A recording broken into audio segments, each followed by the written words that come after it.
Well, good morning, Glue Troopers. Max and Max's Models here.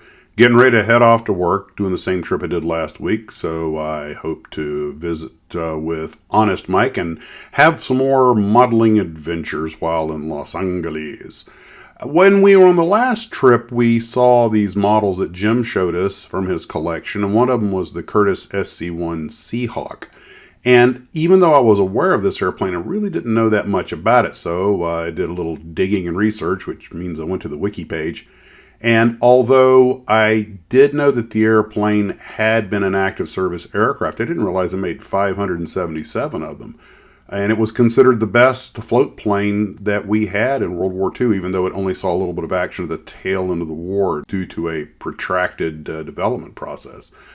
And I was thinking, who makes kit models of this airplane? And I looked around, and none of the major manufacturers did, but I did find several Czech and Ukrainian and resin companies that did. So there are kit models of it out there, and a lot of interesting paint schemes as well.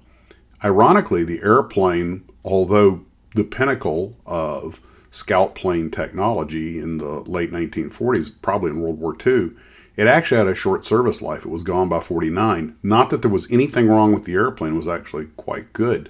It was because helicopters had replaced them. Seaplane can do a lot of things, but it can't hover and fish somebody out of the water, which you can do with a helicopter. Although I would imagine the seaplane probably had a much longer range. But seaplanes on battleships and cruisers and things were sort of becoming a passé thing, and it just, like a lot of technology, like the Constellation or the DC-7, it was sort of the pinnacle technology just as there was a paradigm shift.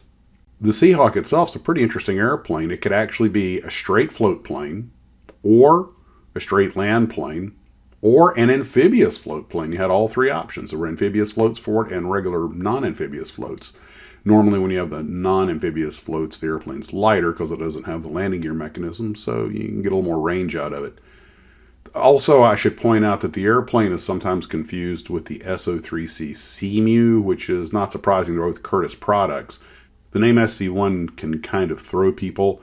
Under the Navy's nomenclature protocol at the time, the first letter or a couple of letters would determine what type of aircraft it was.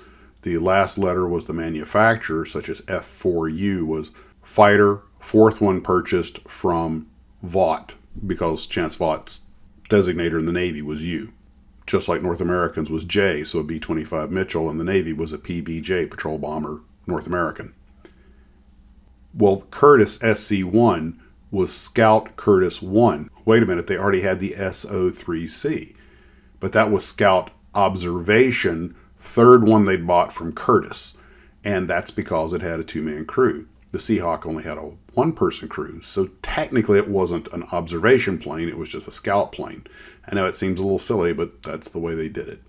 Well, anyway, it is an interesting modeling subject, and I just thought I would throw that out there.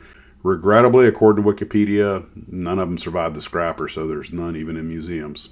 Pity. By all accounts, great little airplane. Well, guys, I'm off to work. Hopefully, when I get back late Saturday night, early Sunday morning, I'll have a chance to rest up, and maybe we can have a Sunday live stream. If we do, it'll be at the same time, 7 p.m. East Coast, 2300 Zulu. If anything changes, I'll let you know. Take care of yourselves, guys, and as always, model on.